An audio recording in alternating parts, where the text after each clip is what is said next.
This was our last lecture using Python, although we will still have a couple of assignments which will be in Python.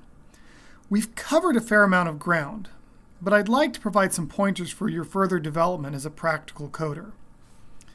There are a handful of key concepts and tools that you'll need to explore if you wish to become better versed in Python. Among these are Pandas, which is the Python for data analysis program. This gives you spreadsheet-like behavior and allows you to manipulate rows and columns more easily than you can in NumPy. Functional programming is worth exploring in more detail.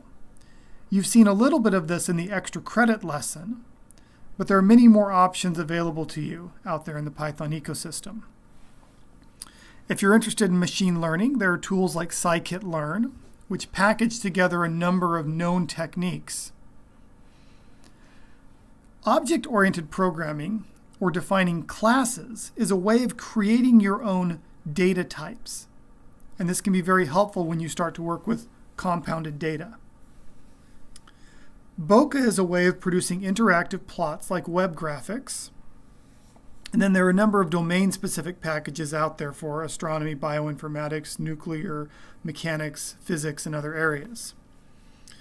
There's also the relatively new class, CSStat107, which is a data-focused class, and that's worth taking as well if you're interested in getting into applying Python to data analytics problems.